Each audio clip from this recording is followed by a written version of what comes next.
It seems the social norm for the generation of today is to go out and get as drunk as possible and as quickly as possible.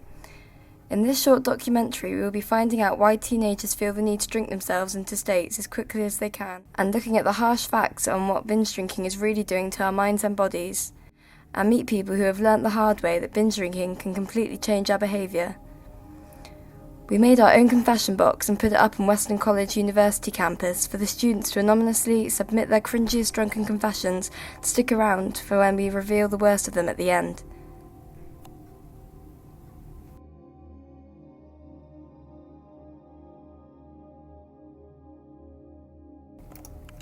We asked the students around Weston College for their most shocking drunken stories, and here's what we got back.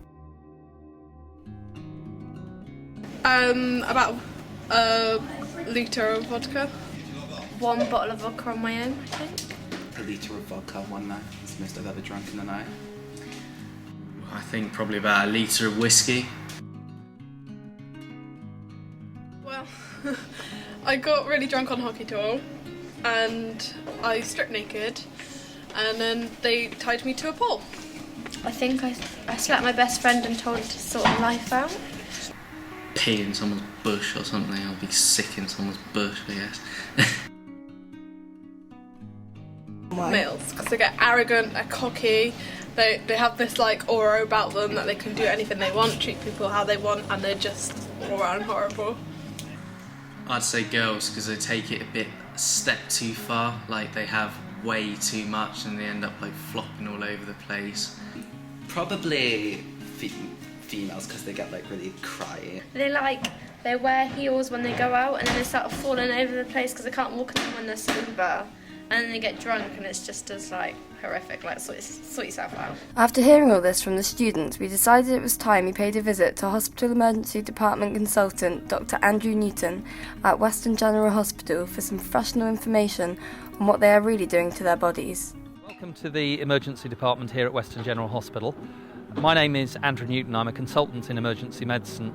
I've been a member of staff here at Weston General Hospital for jolly nearly 20 years now, and prior to that I was a general practitioner in the community. Okay, well, if we look at binge drinking, it obviously has short-term effects on the mind in terms of the way that you behave whilst under the influence of alcohol.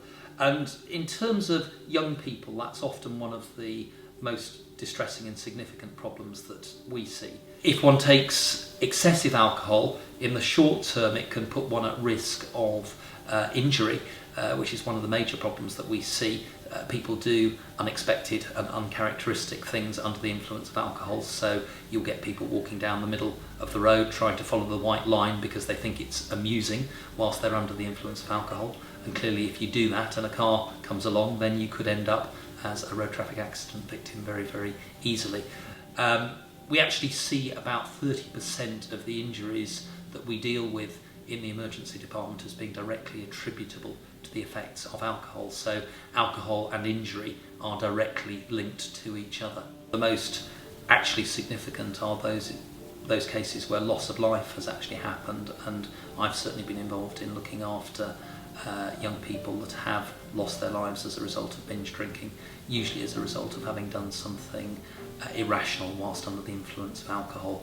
So trying to walk down the middle of a country road at night whilst under the influence of alcohol clearly puts one in a very vulnerable position, and I've looked after people that have lost their lives as a result of doing that sort of thing.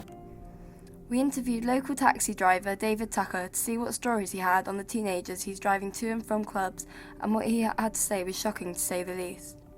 My job is actually a taxi driver. I work for Woodspring Cars. My opinion on teen drinking, they're all right until they get to a taxi rank and they want to get home. Once they start queuing up, tempers flare, that's my taxi. No, it's not, it's a taxi. Then it escalates into full-blown fights, and we have to obviously take them home. It's more of a highlighted problem. They still drunk a lot when I was a teenager, and there was still a lot back then and now, but it's highlighted a lot more because of the binging. There are shocking, getting drunk, giving it one of these with the breasts out, taking a lifting their skirt up, and yeah, it's all just to try and get a little bit extra, a little bit cheaper, and it don't happen, I can assure you. It could be anybody. It could be women, could be men, but mostly it's the guys that are 2, 3 o'clock in the morning, spent all the money on booze, get in the car, say they're gonna pay when you get to the other end, and you don't see them again. But it's very, very rare, because when they ring the taxi rank, the computer holds their number. So if that person doesn't pay, we always get the money back anyway, because it's the number's kept on a computer, and then we give that number to the police, and then the police pursue the money. You just put them in the back of the car. Just put them in the back of the car. And they sometimes, they're leery, they're loud, they're cussing, they're swearing, they're arguing with their missus, why are you so drunk and all this lot. You just drive. That's all you do, get them from place A to place B, as quick as you possibly can when they're in that state, obviously. Oh, yeah, they work Monday to Friday, don't they? And then they come out on a Saturday, binge drink like mad, be ill, and then home all day Sunday. It's the teenage thing, isn't it? Between 18 and 24, you do go out with your mates. You go to football, you go to rugby, you go to a football match, you go to a pub afterwards, you go for something to eat, you get drunk, you go home. For some people, binge drinking has caused serious problems that they would never have been faced with if they had just handled their drink a bit more responsibly. We got some students to open up and tell us what effects alcohol has had on them.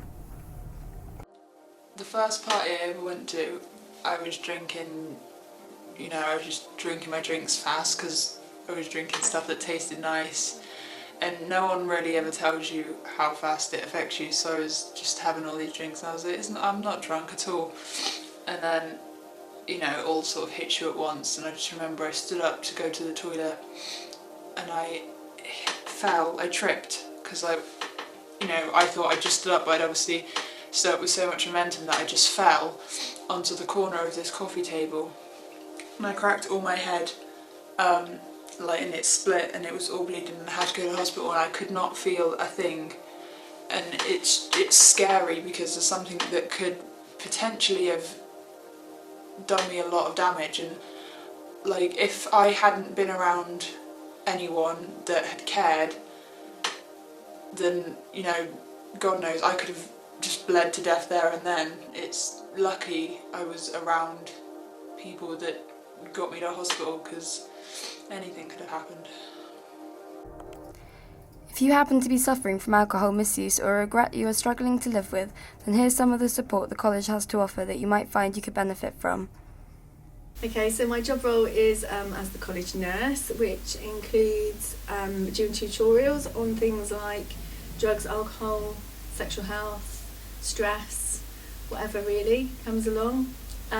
Also, I see students individually for a range of different issues, including alcohol, drug abuse, any sorts of issues really. Obviously injuries, things like that. Long-term effects, obviously cirrhosis of the liver. You can get lots of different cancers as well, pancreatic cancer, liver cancer, and also in the esophagus as well, and the mouth, which people don't really realise, to be honest. You can also get as well varices, and it's like, I don't know if you've seen varicose veins on an older person, the veins stick up really hard. You get that in your throat if you drink lots and lots, and it goes all the way down. And I do remember actually working in the endoscopy unit where they pop a tube down to see what's happening inside your tummy, and if you're being sick or there's blood when you vomit and stuff like that. So they pop a tube down, and this lady in particular was an alcoholic, and she was vomiting blood, so we needed to find out what the issue was, whether she had ulcers or anything like that. And as they popped the tube down, the consultant said, "Oh, quick, I need to take it back out again," and he was pulling it back out. But what had happened was she had varices in her throat and they'd burst, and she bled to death. I've never actually seen so much blood in all my life, but they burst. So once you varicose veins and stuff like that, if they burst, that's it. You're in a bit of trouble really. Aneurysms, and in the tummy as well. Ulcers, as I said. It's not really a good thing. The initial response would be to find out how much they drink, how often they drink, what they drink, and also whether they take anything with that, because a lot of people do drink but also take drugs at the same time for a quicker effect from either, really. So there are outside agencies like ARA and SAS and people like that will support. Alcoholics Anonymous as well, and also generally those people that do drink a lot need support within the family as well. In terms of in college, obviously we would support you as much as we can. It would get you to come into college as often as you can, and perhaps help with signposting you to services that are more equipped to deal with people that are alcoholics and they've got a drink problem. So after everything we have looked at, we decided we wanted to do our bit to raise awareness to the students, and we decided to get some of them involved in a photo shoot to make our very own anti-binge drinking posters.